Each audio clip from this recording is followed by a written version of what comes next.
5 करोड़ का है। हाँ, मैं फिर से बोल रहा हूँ, 5 करोड़ का है ये फ़ोन।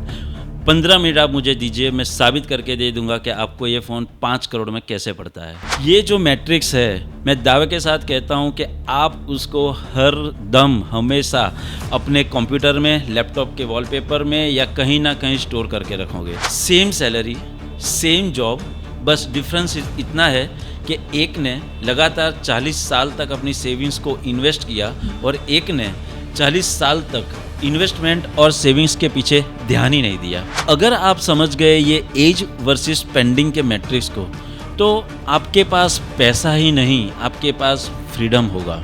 जो बंदा 25 साल की उम्र में सिर्फ एक बार 1 लाख रुपए का इन्वेस्टमेंट करता है, तो 65 साल की उम्र में वो 1 करोड़ से भी ज़्यादा रुपए का फंड बना सकता है। और जो बंदा 25 साल की उम्र में स्मार्टफोन खरीदने के लिए 1 लाख का EMI पे स्मार्टफोन खरीदता है, वो ज़िंदगी भर EMI ही भरता रहता है। सोचिए ज़रा, आप अपना पूरा रिटायरमेंट कॉर्पस फंड आपकी जेब में लेके घूम रहे हो और आपको पता ही नहीं है।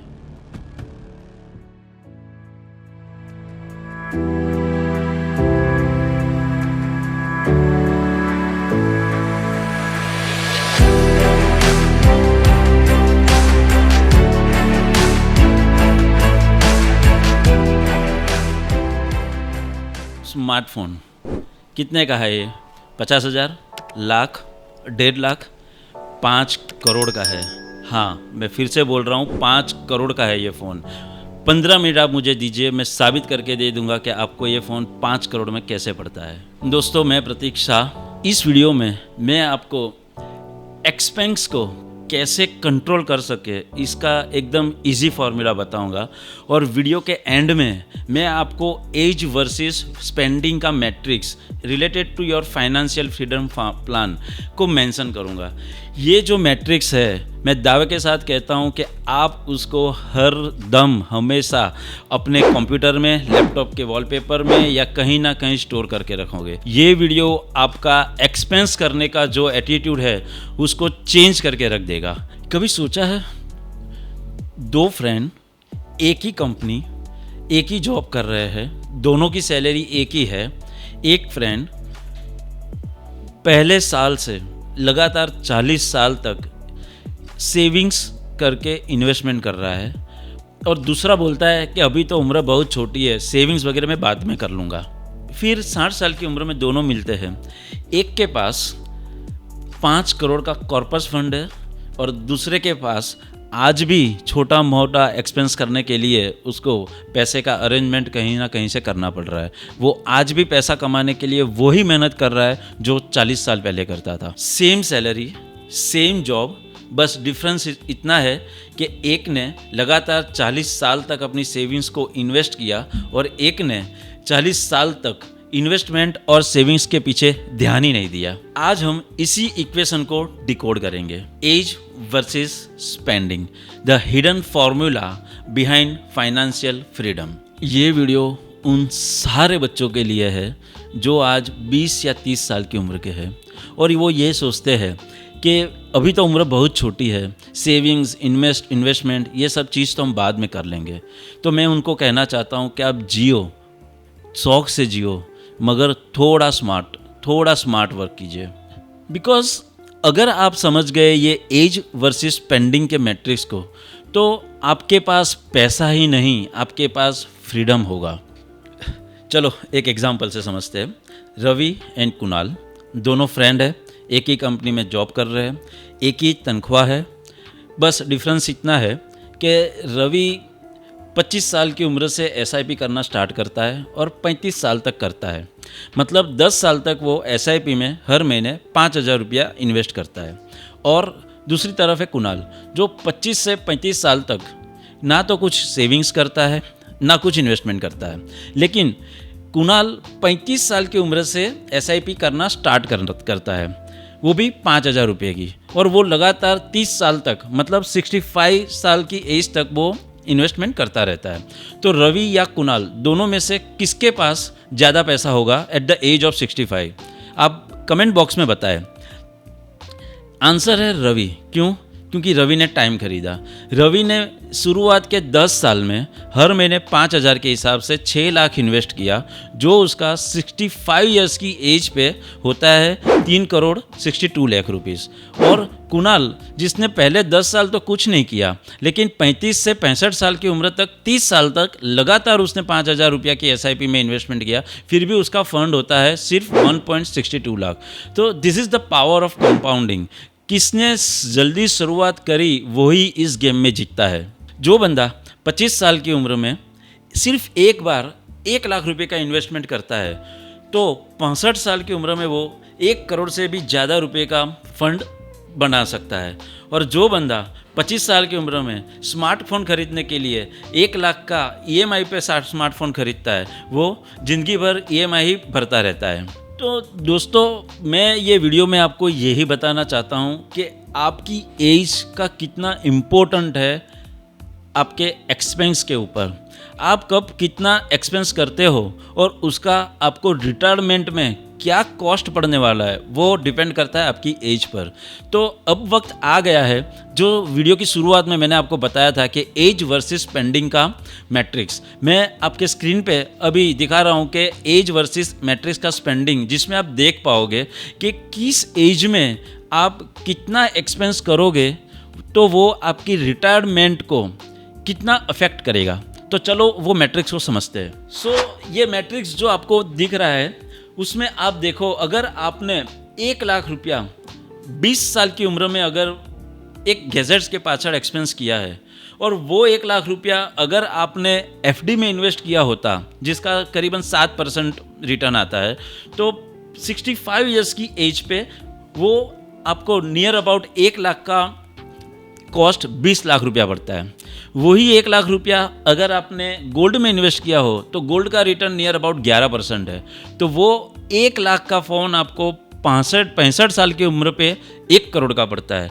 वही अगर 1 लाख रुपया अगर आपने इंडेक्स फंड में या SIP में इन्वेस्ट किया हो, चलिए पहले इंडेक्स फंड लेते हैं, इंडेक्स फंड में इन्वेस्ट किया हो, तो वही 1 लाख रुपया 65 ईयर्स की एज पे आपको 1 करोड़ 64 लाख का पड़ता है। और वही 1 लाख रुपया अगर आपने SIP में इन्वेस्ट किया हो सिर्फ एक बार, और उसको अगर 40 साल 45 साल तक टच ना किया हो, तो जिस हिसाब से पिछले 15-20 सालों के रिकॉर्ड है SIP का जो रिटर्न आ रहा है इंडिया में, जो नियर अबाउट 14-15% का रिटर्न है, उस हिसाब से अगर आप देखो तो ये 1 लाख का फ़ोन आपको 5 करोड़ 39 लाख में पड़ रहा है। वही फ़ोन अगर एक 45 साल का आदमी खरीदता है, तो उसे वही फ़ोन रिटायरमेंट की एज पे पड़ता है सिर्फ 16 लाख में। सो फ़ोन वही है, प्राइस वही है, सिर्फ एज का डिफरेंस है। तो यही है मेन फार्मूला, यही एक सीक्रेट फार्मूला है एज वर्सेस स्पेंडिंग का। जितना कम खर्चा आप कम उम्र में करोगे, उतना आपका रिटायरमेंट का कॉर्पस फंड ज़्यादा बढ़ेगा और आसानी से बढ़ेगा।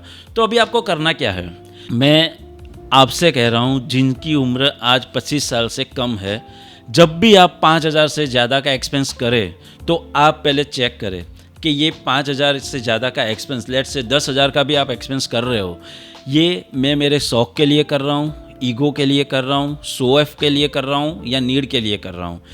आप ज़रूर दिमाग में रखिए, अगर 10,000 का एक्सपेंस आप आज कर रहे हो, तो आपकी रिटायरमेंट पे ये एक्सपेंस आपको 500 गुना कॉस्ट में पड़ेगा। मतलब 10,000 का जो आप कॉस्ट है आपका, वो रिटायरमेंट में आपको कितने में पड़ेगा, 50 लाख में।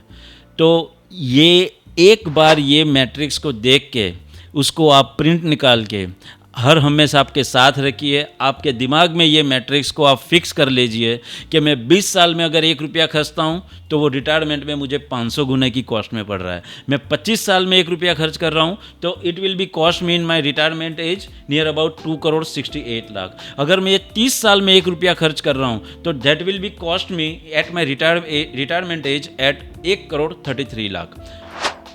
सो आफ्टर अंडरस्टैंडिंग दिस मैट्रिक्स, अगर आप अभी भी एक्सपेंस में सीरियस नहीं हो रहे, तो फिर आपका फाइनेंशियल प्लानिंग कभी भी पूरा नहीं हो पाएगा। मैं मेरे आजू बाजू जब भी किसी यंगस्टर को देखता हूँ, कई लोग ऐसे, कई यंगस्टर बच्चे ऐसे जिनकी इनकम 25,000 भी नहीं है, 50,000 भी नहीं है मंथली, फिर भी वो 60,000, 70,000, 1 लाख रुपये के स्मार्टफोन लेके घूम रहे हैं। क्या ज़रूरत है ऐसे स्मार्टफोन की? क्या ज़रूरत है इतना 50,000 लाख रुपया एक स्मार्टफोन के पीछे खर्च करने की? अगर यही पैसा आप इन्वेस्टमेंट में लगाओ, सेविंग करो, 40 साल के बाद यही पैसा अगर इन्वेस्टमेंट में लगा होगा तो आपका तो कॉर्पस फंड बनेगा और देश का जीडीपी भी इसमें ग्रोथ होगा। दोस्तों सोचिए ज़रा, आप अपना पूरा रिटायरमेंट कॉर्पस फंड आपकी जेब में लेके घूम रहे हो और आपको पता ही नहीं है। आप जो एक्सपेंस कर रहे हो, ज़्यादातर एक्सपेंस आपके फाइनेंशियल फ्रीडम को कितना डैमेज कर रहा है, फाइनेंशियल गोल को कितना डैमेज कर रहा है, वो तो आप समझ ही गए होंगे। लेकिन ये अपने देश की जीडीपी को भी अफेक्ट कर रहा है। यकीन नहीं आता? चलो एक फिगर से देखते हैं। मैंने एक एनालिसिस निकाला, मैंने गूगल से सर्च किया कि अपने देश में हर साल आईफोन कितने बिकते हैं। एज़ पर गूगल वो फिगर है 1 करोड़ 20 लाख। मतलब फाइनेंशियल ईयर 23-24 में सिर्फ आईफोन के 1 करोड़ 20 लाख यूनिट इंडिया में बिके हैं। और इंडिया में इनकम टैक्स कितने पे करते हैं? इनकम टैक्स रिटर्न फाइल करने वाले तो नियर अबाउट 8-9 करोड़ है, लेकिन एक्चुअली उसमें से टैक्स पे करने वाले लोग कितने हैं? वो है 2 करोड़ 80 लाख। तो आप समझो लगभग 3 करोड़ लोग इनकम टैक्स पे कर रहे हैं और सामने 1.25 करोड़ लोग तो सिर्फ आईफोन खरीद रहे हैं साल में।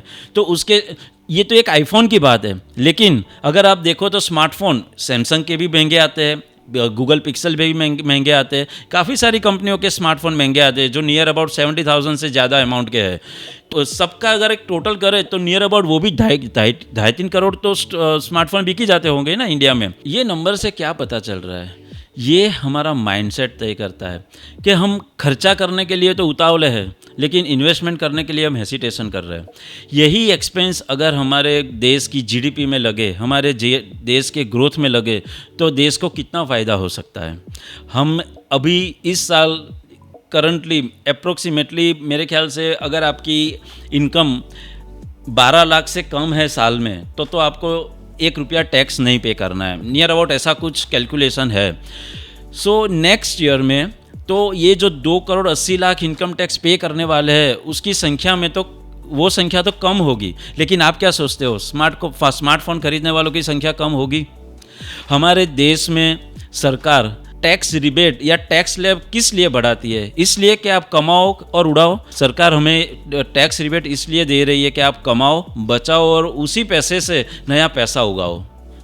तो दोस्तों सोच कर देखो, अगर हर एक युवा अपने एक्सपेंस को कम करे, उसको सेविंग्स में कन्वर्ट करे और वही सेविंग्स को इन्वेस्ट करे, तो अपनी देश की इकोनॉमी में कितना फ़र्क पड़ेगा।